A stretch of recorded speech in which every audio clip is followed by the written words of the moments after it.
புத்திசாலி மருமகள் பார்ட் 1. சிவன்குடி அப்படின்ற கிராமத்தில் சரஸ்வதி அப்படின்ற ஒரு பெரியவங்க இருந்தாங்க. அவங்க வீட்டில் கணவர், அவங்க 2 பசங்கள், 2 மருமகள்கள், பேரன் பேத்திகளோட ரொம்ப கலகலப்பான குடும்பம் அது.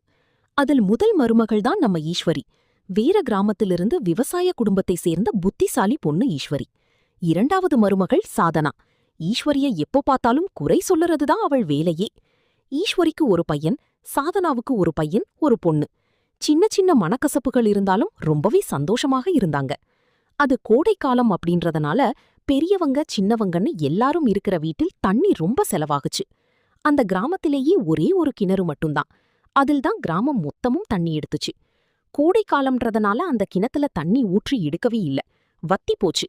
அதனால கிராம மக்கள் எல்லாம் 5 கிலோமீட்டர் நடந்து போய் தண்ணிய கொண்டு வர்ற சூழ்நிலை இருந்துச்சு.